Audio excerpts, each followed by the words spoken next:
All right, good evening. I'm Sarah Powers. Alongside me is Emily Cates. We are the Girls of Summer. Some of y'all may know us from our former life as a podcast. We decided to do a video chat, whenever we're both available. Uh, just because, awesome friends who like to discuss baseball are hard to give up. So here we are still. Emily, how are you tonight? I'm good. I'm tired, but life in retail and back to school season. But I've survived. How are you doing? Pretty good. As you get ready to outfit all the kiddos that all of us wonderful teachers are going to be seeing, we thank you because that's not an easy task. And I've worked retail before as well, and I know it gets crazy this time of year. So I salute everybody who's a retail worker, especially this time of year and in the coming holidays. It's brutal out there, so I salute you guys. Well done. Thanks. So I know it's been busy, but has anything kind of jumped on your baseball radar this week that you've been able to kind of catch when you've had time? This week was very hard for me in baseball to get along. But of course, the number one thing that it's on everyone's mind is that the Rangers have a playoff spot. Like, how crazy is that? When we started this season, we thought for sure there was no way that that was going to happen. And I think that it's been just a testament of how hard that they've worked and how hard this front office has worked. I'm going to give it to them for actually going for it at the trade deadline. Like, they knew they weren't giving up. So it's pretty awesome. I know it's just a wild card game, but I mean, all things considered, going from not even making it, not even thinking had a chance of making it, to being second in our division, even for now, and having the possibility and the shot at a wild card, even the wild card game is incredible. Because all you got to do is get in there, it's a clean slate once you get in the playoffs. Anything can happen. So it's pretty great for that to be a thing. And to have Cole Hamels, hopefully, getting settled in as a Texas Ranger, being the Cole Hamels that we know and love, like leading the way toward like a flag. Wouldn't it be weird if we got a flag without you, Darvish, though? That's what I was just thinking about, man. Well, here's the thing. We're going to get to that in a little bit. So remind me to get back to you, Darvish, because he's been on my mind this week in a good way. But I want to give props first and foremost to JD, like you said, for going for it at the deadline, but for making three very good moves, almost great moves, just, the way they're panning out now. Obviously, if we're going to get Cole Hamels, that's going to be huge. And also for getting Diekman and Dyson. I mean, those are two very sneaky bullpen moves that have really helped stabilize everything around Sean Tollison and now Keone Kela, too. I mean, because you've got Diekman, Dyson, Kela, and Tollison now. That's a pretty good foundation to build the rest of the bullpen off of. If you want a 7-man bullpen, okay, find 3 more guys. And, you have Luke Jackson, who I'm disappointed he didn't get to pitch in Seattle at all, because that whole situation was kind of weird. But he's another guy that, going into next season, you expect will have a legitimate shot at a spring training, if not even in September, to very much contribute to this thing. So, I mean, Diekman and Dyson especially have just been super sneaky moves that are really paying off. And I've really enjoyed seeing them. Obviously, Cole Hamels is fantastic. And he's just going to get better. He's going to settle in.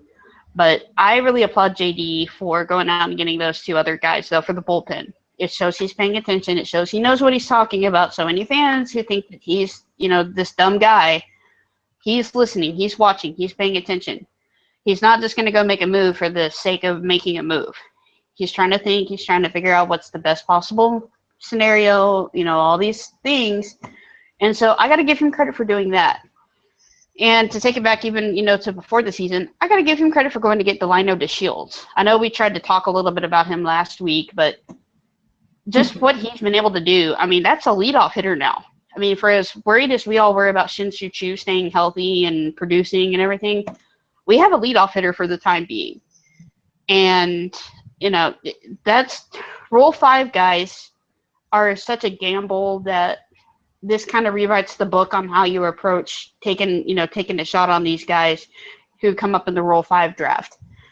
And for him to basically go from being, what in the world is this guy doing in baseball? I know his dad played baseball, but come on, that doesn't mean you necessarily need to play baseball, to leading off for a playoff team now. I mean, that's just, I think he's going to be one of the main stories of the season. And if it wasn't for Carlos Correa, he would probably be in solid contention for Rookie of the Year in the American League. Yeah, I think that's debatable, but I think that he may be in the conversation at least. He's definitely in the conversation, but as far as winning it, Correa's come up, and it's going to be a fun conversation, but he's definitely in there. Yeah, well, Delino Shields has been something else, man. Like, it's been pretty incredible to watch him. We did try to talk about him last year. I meant last week. Sorry. And I don't know how much of it got through or anything, but I'm just like completely in love with this kid. Like, I just love the way that he, like, almost everything about him. I love the way he plays the game. He's so fast. It's fun to watch him on the base paths, and the fact that his like on base percentage is pretty good. He's getting on base. His on base percentage is 346 after today, which is, he didn't do anything today, but that's not normal. But 346 is a decent batting average, and once you get him on base, you can almost pretty sure you're going to get him home, because he's going to be that extra base for you. Like, he's going to go from first to third or from first to home on even a long single. He could do it because he's fast, and it's just incredible to watch him do it. But it's just pretty crazy to me to watch him like flourish the way he is, because the Rule 5 draft is always just kind of a hit or miss. You see what you can get. Some guys don't even make it out of spring training. Some guys don't even, do anything for you. But we got lucky with Delino, and he wasn't even supposed to be. Like, we had Leonis Martin, and he wasn't going to be a regular player. He was just going to be on our bench and be a pretty great key piece for our bench, which he would have been, I'm sure, obviously. But to watch him be so incredible is just really, really great. I'm really rooting for that guy to keep this like steady and keep going, because I just really like him. He's just just so much fun to watch him. And he's and I know Shin-Soo Choo and Rougned Odor, they've kind of floated between their spots in the lineup, but it seems like Shin-Soo Choo, for better or for worse, kind of has his head back in the game. And however he had to achieve that, that's fine. I'm not here to criticize him or, chirp on him, because he's got it figured out right now. And, for him, it'd be nice if his production could warrant maybe moving him down, just for the sake of, we know what you can do, so we're going to move you down a couple spots. And maybe move Rougned up a little bit as each guy kind of settles into what they want to do as a hitter. But for Choo and Elvis to come around like they have, and I know Elvis is kind of the, post the All-Star break, he knows what to do, and he kind of ramps it up. And I think that's why people get frustrated, because they see him the first couple of months, and it's like, come on, we know you can do more. And it was kind of the same way with Choo, too. It's like, hey, you're kind of going, but now you're stalling again. And so it's nice to see them going. Again, I'm not going to criticize, because whatever they're doing is working at the moment. And I still got to give credit to Rugi, though, because he has not stopped since he came back from his demotion to AAA. He's just, even if he goes 0 for 4 with, a fly out or whatever, he's still making contact. His swing looks better. His read of the zone in general looks better at the plate. And he's cleaning up his defense day by day, and he looks great out in the field. So, I mean, it's little things like that from guys that you need that are contributing to where they are right now, and where we hope they get to go in the next month, or, in the next 6 weeks to 8 weeks. Has anybody else stood out to you besides Delino? Anybody else that you want to kind of shout out real quick? No, really. I mean, who you just mentioned have been really incredible over the last, I guess, few weeks, months, or since the trade deadline or All-Star break or whatever you want to pinpoint it at. Elvis, like you said, has always been the guy in the last half of the season, but right now it's just really working, and it's what's been able to propel us to get better and to keep gaining games. So I'm not really mad at it, obviously. And then Shin-Soo Choo, we all read the article about him and his wife or whatever, and whatever works, man. Like, if that worked for you, that's great. Like, I'm glad he's turned it on. It was frustrating to watch him last year, but knowing he was kind of injured and maybe he couldn't come back from that injury, and it was going to be upsetting because of that contract. But if maybe this isn't how he breaks out, and maybe he just had that little slump at the beginning of this year, and maybe next year he's still this good, he's still keep carrying it on and being Shin-Soo Choo, that is, the good baseball player that we know him. So I'm kind of hoping that works. There's probably this one guy that I should shout out that everyone kind of tells me that I need to give him a chance. He kind of plays first base, and his name is Mitch Moreland. Yeah, it's kind of time we both own up to that. He's doing pretty well, and Mike Napoli coming back. We didn't get a chance to mention that, but he's back too, and he's already hit a couple of home runs, and that's fun to see. But I think that's kind of lightened the load a little bit for Mitch as far as just, okay, let's scale it back a little bit, get back on track, and then so you can already see where that's kind of that platoon, kind of like with Shin-Soo Choo and Ryan Strasburger, that once they scale Choo back a little bit, force him to just slow down and think a little bit without saying, oh, you're going to AAA. It helped, and I think that's part of what helped him get his mind readjusted. So, hopefully this same kind of deal with Mike Napoli is going to help Mitch kind of get reorganized, get regrouped wherever he needs to. But overall, he has been much more productive and a lot of fun to watch. And he single-handedly won the game for us last night, right?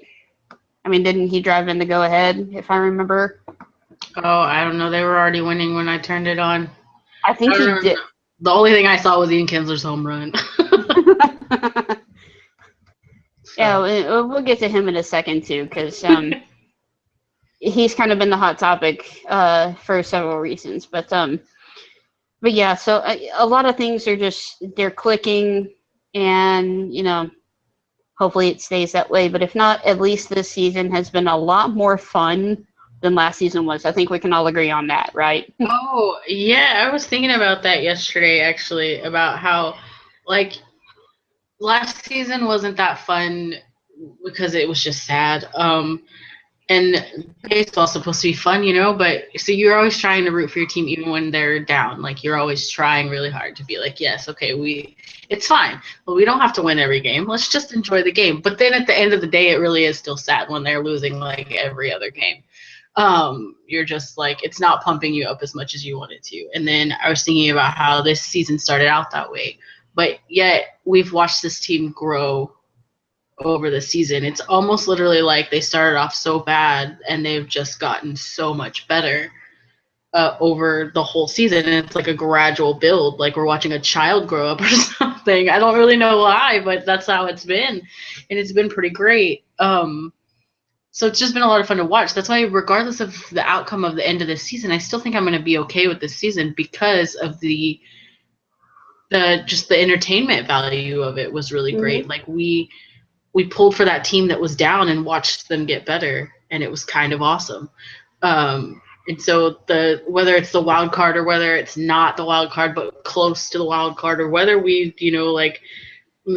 get the wild card and lose the one game, it's different this season than it was that the year, was it 2012 that we played Baltimore in the wild card? Yes. It's different than that wild card because we were like a sure thing for the playoffs that entire season, and that being in a wild card game was a letdown. And so you flip your perspective whenever your team's doing badly and manages to fight to get that one wild card thing. That inspires hope. The other one inspired just terrible things. We had no hope. We thought we were going to lose everything, and we did. I mean, but this inspires like so much more hope in it. And whether or not that makes a difference on the baseball field is irrelevant for us as fans. Like we just want to have fun, you know? So it's pretty cool. It's been pretty cool to watch this season, and I'm actually just like really enjoying it for what it is at the moment, because playoff baseball and playoff like fighting for the playoffs is very stressful on a fan and on a like on the I'm sure on the players it is too. But you know, like I remember those days that we would fight for every single win, like just so that we wouldn't lose the lead in the division, and it was like so much scoreboard watching, and we're about to do that again. So you gotta like take some breaths and be like, man, this season was awesome. Let's buckle down and let's get into that stress that we're about to feel for like the rest of the season, because we are gonna be scoreboard watching and we are going to be fighting for every single win, and it's gonna be insane. But I'm so glad we've been able to get there. So I'm excited. Like it's like baseball is so much fun right now. And I guarantee you, somebody who loves watching all of this happen, for better or worse, at the end of the season, you know, if they make the wild card and lose out in the one game, or like you said, get close but just don't make it at all, I guarantee you somebody who loves seeing this is you, Darvish, because then because if they don't go all the, if they somehow happen to go all the way, then he's in his mind going to say, okay, now it's my turn to lead them to a repeat. If they somehow don't make it all the way to the World Series, then his mindset is going to be, all right, now it's my turn to lead them all the way there and get them there. It's my turn to do that now. So either way, he's got everything to look forward to next year and coming back, and it's going to amp him up even more. I think if this season panned out like last season, then yeah, he might be like, okay, there's really no reason for me not to just, you know, kind of keep chilling on, you know, chilling, reading my books, and, you know, just making sure I'm healthy, you know. I think him being able to see all this happen as it is now this season is just even more fuel for his fire in his return from his Tommy John surgery. Yeah, you know what I think that helps it a lot is the fact that the front office didn't give up on this team, and how this team's probably not going to change like in a whole lot next season, because we've got several guys that are, you know, extended contracts and all that stuff. And I'm not saying that surprises don't happen. I'm sure John Daniels will have something up his sleeve, but this team's not going to change drastically, I don't think, for next season. We're still going to have a lot of the same core guys here, and we're going to put Yu Darvish back in it. So I think it helps a lot for not only Yu Darvish, but all of the players in general, to have a front office that doesn't give up, that says, you know what, like maybe y'all aren't playing to y'all's potential, but I think you can do it. So let me give you some tools to help you, instead of just saying, you know what, like y'all aren't doing anything this year, let's just quit. It's like a collaboration between the players and the front office, instead of just like one or the other taking reins and being like, no, we don't got it, or yeah, we've got it, or whatever. You know, like John Daniels looked at this team and said, I think you can do it. Let me give you some more tools for it. And he gave you the right kind of tools too, because he gave you pitching, and pitching wins championships. Agreed. So I got to ask you, because you were down on this, you were down on Bannister's whole never ever quit thing. Do you believe now? In Jeff Bannister? No. Well, why not? I think I don't not necessarily not believe in Jeff Bannister. Let's put it that way. I'm just not a fan of him. Like I don't like. I got real southern just then. I don't like. I don't like. There's just something about him that just bothers me, and he's not any better or worse than any other manager out there. I think managers are not irrelevant, but I think that they're. I don't know. I think that they have less to do with the winning on the field than most people think that they do, I guess, is what I'm trying to say. There's just something about that man that really bothers me, and I don't know what it is. And Jeff Bannister, if by any off chance that you are watching this, I'm sorry. Like maybe you're a really great guy. I don't know. It's just an insane, like weird thing that seems overly put on and overly fake to me. So it's really hard for me to relate to him, I guess. I don't know. But as long as those boys on the field are relating to him and playing for him, it really doesn't matter what I think. But well, that's where I was going. It seems like at least they buy into never ever quit, and I guess that's really what matters at the end of the day. Like you just said, is if they're if you buying need a into it. hashtag to tell you to never ever quit, then you need help. Like those boys were not going to quit regardless. Like Jeff Bannister didn't like come up with the saying "never ever quit." Like play your game, like. But Well, it might be like a new scenery too, like having Wash for so long and getting used to Wash, but having somebody else come in and just like kind of inspire them to be like, you know what, let's do this, and yeah, don't quit. Like, and I don't know what goes on in the clubhouse. Maybe he gives inspiring speeches, or maybe he talks to everybody individually and gives them like, their say in life. I don't know. But clearly whatever's happening is kind of working right now, so you give him a chance. I don't really think about Jeff Bannister very often. Not like I Wash. I just like let him kind of do his thing. I don't know. He's just kind of almost not there for me. Like I don't know. It's really weird. I don't know what it is, and I can't really tell you exactly, like pinpoint exactly what it is that bothers me. And I guarantee you I can be completely wrong, and this is clearly not sounding very rational at all. Well, it just I kind of want to talk about never ever quit real quick, because especially of late it does seem relevant now. But yeah, I kind of want to think though that when he threw that out there, after being announced the manager and everything, and that's kind of where he wanted the season to be directed. I think it was kind of for us, the fans, too. I think he knows how frustrated we all were by last season and the whole Wash debacle, and he knew we were frustrated. He knew he was in the Pirates organization for almost 30 years.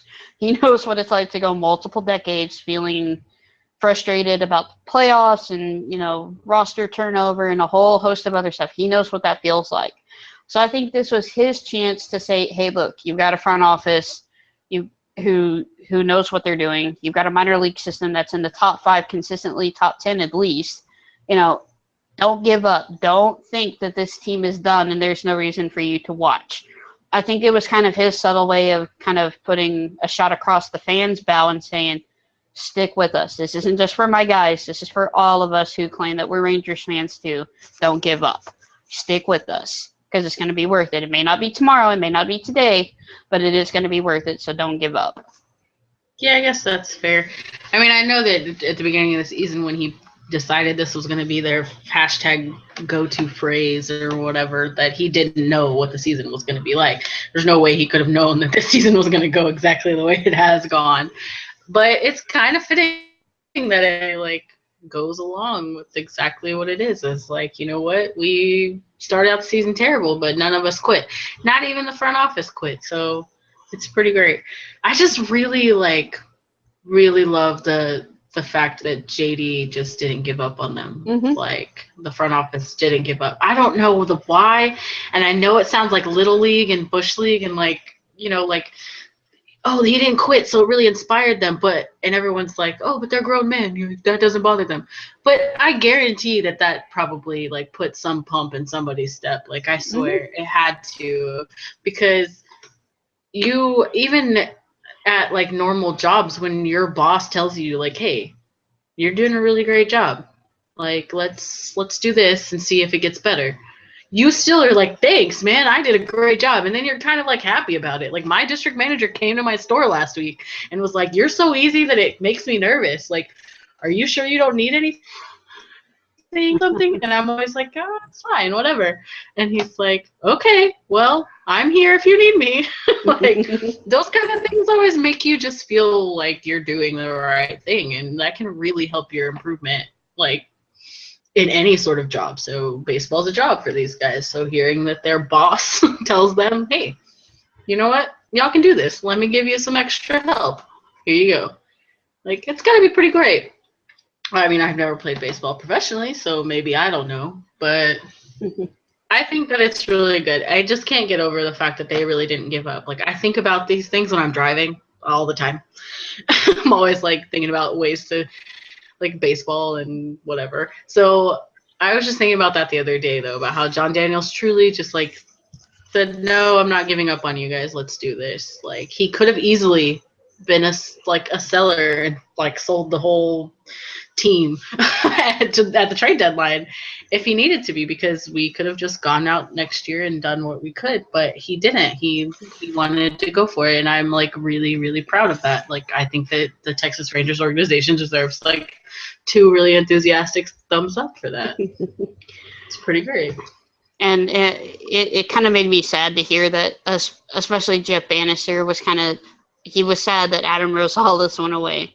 I mean, yeah, you don't need to sprint down the first baseline when you draw a walk, but I can probably see where his type of personality though might be infectious, and he might be the lovable dude that tries to keep everybody in good spirits. Not necessarily a goofball, but just the lovable guy that always has a smile on his face and tries to make you feel better if you're having a bad day. So I can see where losing a guy like him might hurt a little bit in the clubhouse, but do you have any parting thoughts for Adam Rosales?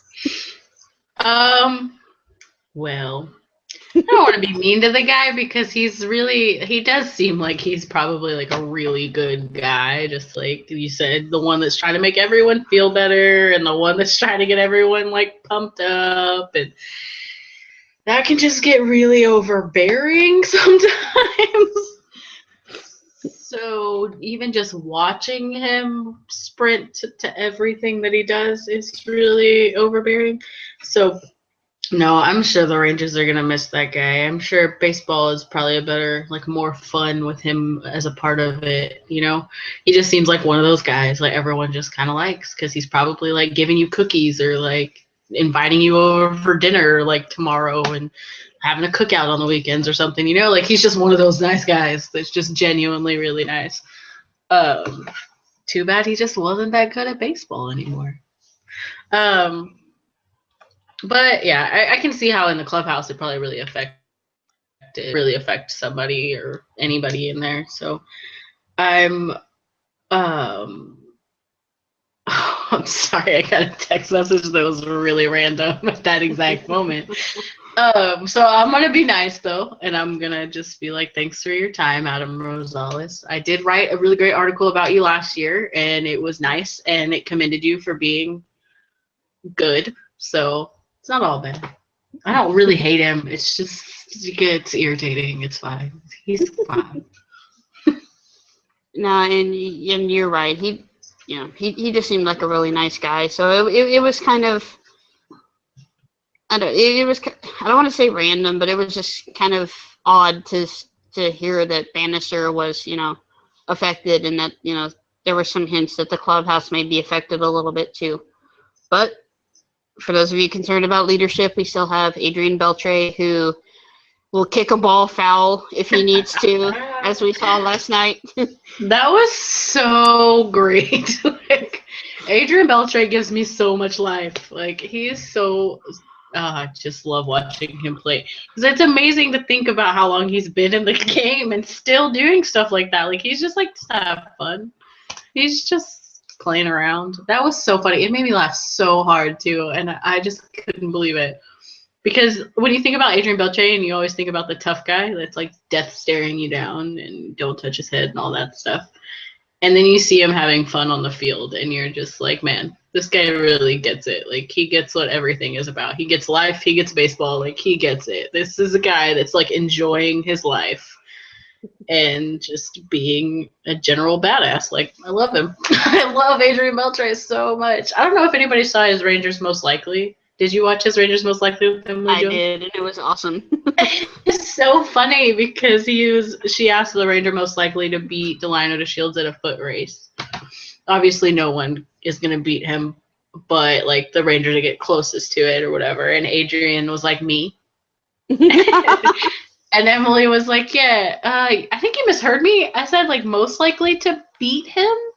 And he's like, no, I'm a fast guy. I had hit 2 triples this year. What are you talking about? And it was just so great. If you have not seen the Adrian Beltre Rangers Most Likely, like, after you are done watching us, you should go watch it because it's awesome. Agreed. And And okay, so speaking of leadership and all that, so we just got done taking 304 from Detroit, and it means we got to see our old friend Ian Kinsler, friend of the show. And my best friend.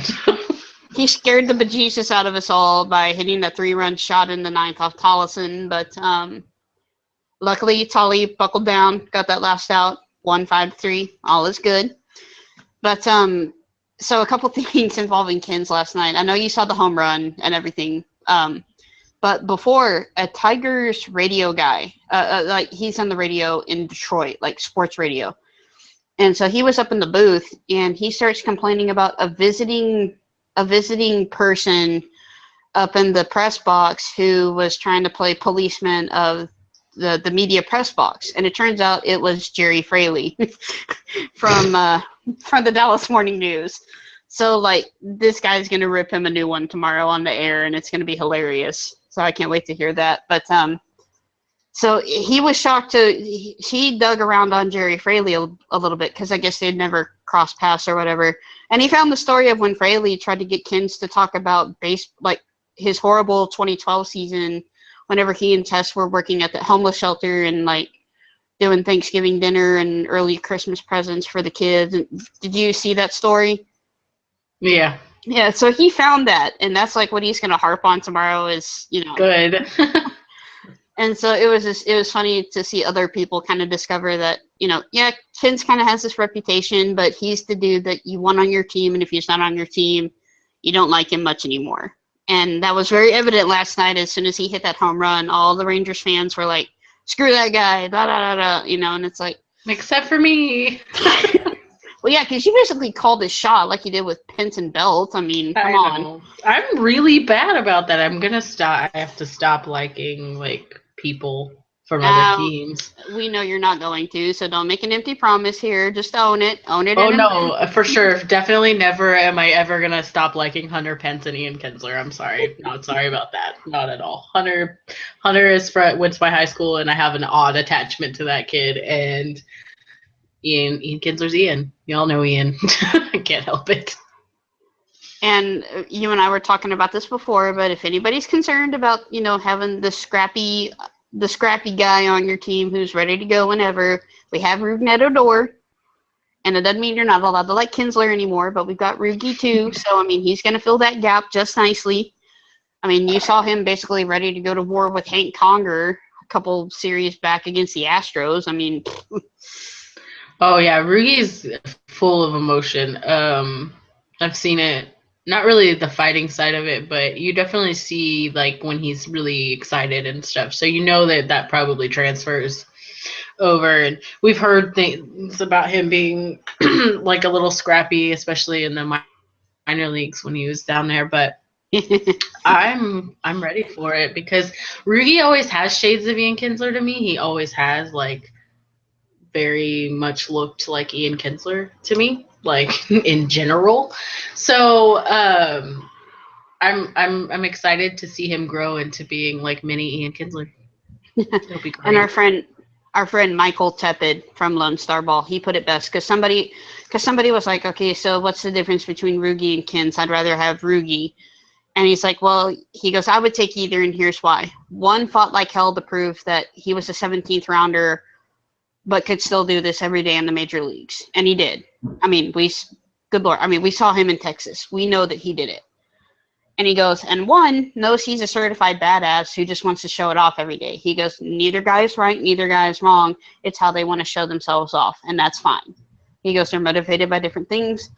Doesn't mean one's better or one's worse or whatever. And he goes, and he was just kind of saying all that just to say that, yeah, you may miss Kins or, you may hate Kins now and you love Rugi. And he goes, it's okay to either or, I mean, I guess it's there's no right answer, and I agree with him. I mean, we all know Kins fought like hell to prove that, yeah, I was drafted in the 17th round, but I'm going to start every damn day for the Texas Rangers and, be an integral part of 2 World Series teams, I mean, that's a feat in and of itself. And that's why I love Delino DeShields so much, is because he's got his own variation on that theme of, you're not expecting anything from me, and here I'm going to give you more than you ever thought you were going to get. So, it's okay to enjoy those guys, and it's okay to hate them, after they leave your team and go do it for somebody else. I mean, So it was just kind of interesting to see everybody kind of, and it seems like everybody wants to chime in on two people, Kins and Cruz. And so it's like during Tigers, and not in a bad way, but it seems like Tigers and Mariners series are always just miserable because it's like, well, okay, now everybody's going to complain about Cruz and Kins, and, it's just like, if you like them, don't be afraid to just still like them as baseball players. I mean, you're allowed to do that. Yeah, they get really angry about Nelson Cruz being so good after he left the Rangers. And they get really mad at John Daniels. But, I mean, as everyone has pointed out 1,000 times, they offered Nelson Cruz a deal twice, and he turned them both down. So there's, like, literally nothing else they could have done. So, sorry. But it's just funny watching people's reactions to Ian Kinsler to me because of how many people, like, loved him. And how polarizing his behavior is, man. Like, I still look at Ian Kinsler the same, but I'm a special person. But it's just so polarizing. It's how weird, like, they loved him when he was here, and now they're like, man, he's so stupid. I mean, he ran his mouth. He deserves half of it, so it's fine. But it's just kind of crazy. After his home run last night, watching Twitter explode was kind of funny. And I was just sitting over there, like, laughing. Like, I was actually laughing out loud, like, sitting on my couch after it happened. I was like, that happened. That happened. Like, but it was just it's just so funny to watch people, like, lose. The team in 2010 and 2011 was such a special team for so many people that watching all pieces of that team, since it was roughly the same team both years, watching people react to the players that are not with us anymore is just crazy because I think people have more of an attachment to that team than they have in the past to, like, any other team. Mostly because they went to the World Series, obviously. Like, that makes sense. Well, right, and it's just weird. It's so weird that we have such a huge attachment to those guys. Well, I mean, they were also the guys that were 2 strikes away twice. I mean, yeah. Oh yeah. that's always going to mean something, and I never begrudge anybody who, yeah, I mean, after a certain point, you need to let go and move on, because we're now 4 years removed, and this is a new team. But I totally get why, because they were that team. They were the team that was 2 strikes away. We're going to go down in baseball history for completely the wrong reasons, but, I mean, that team is still special. I mean, 98 Oh, yeah. 98 wins that season, completely dominating Detroit, and just seeing Nelson Cruz do his thing, and there was so much to be happy with that. Obviously, it made the gut punch that much more hurtful. But I mean, there's a reason why there's an attachment, and that it's hard to forget that. So like I said, I can't be mad at anybody who chooses to still hold those attachments. After a certain point, though, yeah, it's like, okay, let's move on a little bit. But I get it. Oh yeah. No, yeah, for real. Especially this far away from 2011. I mean, not that it still doesn't hurt, but it's just a completely new team. I mean, your team doesn't stay together forever, and it's not the same. And clearly we're getting the guys back that we had and starting to, like, reopen wounds here, but it's fine. But yeah, I mean, it was so special, especially 2011. I mean, 2010, fighting the way that they did to even make it to the playoffs, and, like, not that being kind of a surprise, and then 2011 being, like, a for sure thing. Just the way that those teams were roughly the same team, and how different those seasons were, and how special and unique they were in their own right, was pretty crazy. And it happened to be the 2 World Series years. It's pretty special to be part of it, though. So I'm pretty all right. and that's why this time now feels kind of like those years where it's like, okay, are we allowed to hope? Are we allowed to, is it okay to feel this way? Because you almost kind of feel bad for feeling this way, because then it's like, well, you're almost kind of expected to get your heart stomped on again any day now. But at the same time, it's been a couple of seasons since we've been able to feel this way as a fan base, and I just encourage everybody to embrace it because, it's back. For better or worse, the feeling's back, and, it's pretty cool. Yeah, and I think that it's tremendous, that's such a weird word to use, but just a lot of credit has to go to the front office. So go to this front office for keeping the Rangers, except for last season, at least in the conversation for playoffs every single year. Last season was like a weird thing though, because everyone was so hurt and it wasn't supposed to be that way. So they could have been in the conversation last year too, if we hadn't lost Prince Fielder and Shin Soo-Choo wasn't hurt and Derek Holland wasn't hurt and like half of our team wasn't hurt sometime.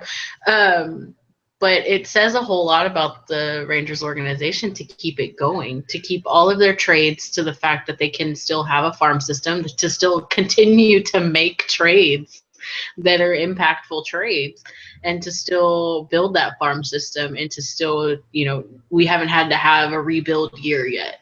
And that's pretty incredible. Not a lot of teams can do that, especially like you see a lot of teams after they win World Series just kind of fall off. But World Series is that a word? I don't know. Anyway, it's just been a really great 5-6 years of baseball from front office, and it still boggles my mind that there are people out there who think John Daniels is stupid and doesn't know what he's doing. When I look at John Daniels and I'm like, yeah, he hasn't made every single decision that has been wonderful and roses and the best thing ever, but the Rangers are once again in a playoff hunt. So what are you complaining about? A lot of teams can't say that. So it's pretty great. Yep. Okay, so real quick, as we're kind of getting ready to wrap this up, what are your thoughts going into the Toronto series tomorrow? How are you feeling about that? Toronto scares me, but I think we're rolling with enough momentum and enough. I know everyone hates that, but I think it can be effective. I think we're rolling with enough confidence too, with what's been happening lately, to be able to really at least put up a fight. Toronto's a hard team to beat though, and it's gonna be pretty tough. Are we there in Toronto or here? Keep talking. Let me check real quick. I was like, I don't know. Toronto obviously moved into the. You told me this earlier. I'm not going to pretend like I knew this, but Toronto moved into first place in their division. So obviously they're not a bad team, and they got better at the trade deadline. So to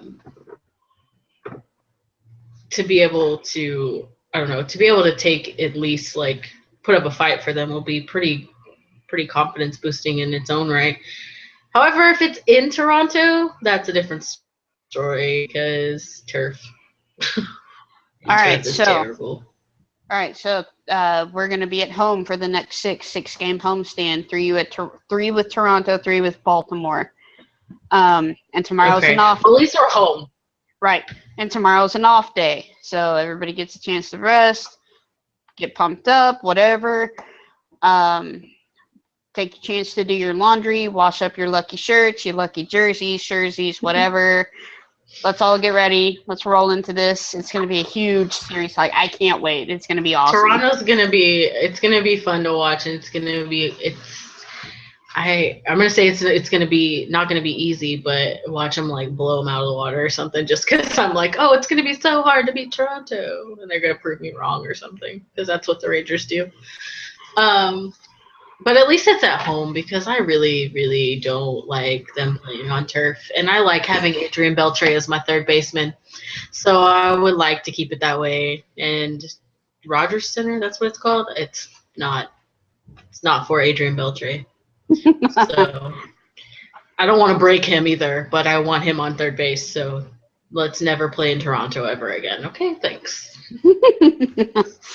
No, but and that's why I encourage everybody just to embrace this feeling right now, because it's going to make the next 3 games especially that much more fun, and just that much more just insane, just to think that holy crap, not only do we not want to be embarrassed, it goes beyond, please just don't let us be embarrassed by the team that's leading the AL East right now. Let's go kick their asses. Let's hope New York kicks Houston's ass, and let's go gain some ground.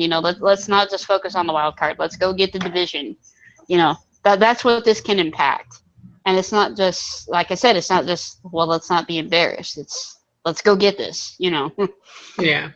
Yeah, and that's completely different than it was at like the beginning of the season. You faced off at the beginning of the season with a team like Toronto. We just thought we would just get our asses handed to us and be like, okay, bye. Like, no big deal. But now we're actually like, we could do it. We got it. Or they. I always say we. I'm a Texas Ranger, okay? But they could totally do it. Why not? They've done everything else that we thought they couldn't do, so why not? Hey, to quote the great philosopher Zac Efron, we're all in this together. So that is amazing. We're all in this together. I'm sorry for everyone who just witnessed that. I'm gonna go watch High School Musical. Awesome. All right, so we're gonna kind of wrap it up now, but if you joined us, thank you for joining us. If you're gonna watch later, hi, thank you for watching. Hopefully this Toronto series will hopefully it'll be as fun as we're thinking it will be. I mean, it's going to be fun regardless, but half the fun is going to be in the winning, if they can pull it out. And so, just enjoy it, embrace it, because it's like we said, several times, nobody thought we'd be at this point. So let's just all try to enjoy it and stress out, because, Lord knows that stressing out over baseball at this time of year is actually kind of fun. Yes, it is. I'm so excited about it. All right, so real quick, where can people find you on the Twitter machine? I am at M Likes Baseball. It's EM Likes Baseball. Awesome, and I am at SPOW26. So please hit us up. That's where we ask for questions, suggestions, let you talk to us about baseball, whatever. Any final thoughts or a parting shot to anybody you want to take down? No, I've given up taking down baseball players. Well, the two that I was always like critical of are gone. So I mean, not gone. One of them's gone, and one of them's doing really well, and I can't talk about him. So I do have something just to tell you guys, just to wrap up what I've been saying the whole video chat, is that you need to love John Daniels. Just love John Daniels, please, because I can't stress enough how much in awe I am of him right now. Sometimes I think about it way too hard, and I'm just like, gosh, this is amazing. But, I mean, if you grew up with the Rangers at all, you know how great it's been the last 6 seasons, so it's fine. And we need to, so I'm going to kind of have, it's not a parting shot necessarily, but not like a mean intended parting shot, but we, as a fan base, need to have a prayer circle for Joey Gallo. He needs Jesus. He needs Buddha, Allah, Yahweh, something. He needs something. And so let's just all pray for Brother Joey. Hopefully he can find his bat again, because he's kind of in some rough time right now. So it'd be nice if he could kind of get some other things about his game figured out pretty soon. I think he will. He struggled a little bit when he came to Frisco too, so I think it'll just take a second. I hope, but let's get on that prayer circle. Hopefully that'll work. Hopefully. Nah, he's gonna be good. And real quick, try to get out to Frisco before their season ends in about a week ish. Because I know, because they have Lewis Brinson in the outfield now, and he's doing some mean things to baseballs too. So yeah, he's pretty cool. So as we said before, the future still looks bright, even though they went out and got Cole Hamels. So, I mean, let's, especially Praise if you're Daniels. Exactly. So if you're in the Dallas area, please try to go out and see them in the next couple of weeks before their season ends. All right. Again, I'm Sarah. That's Emily. Thank you for joining us. We'll see y'all later.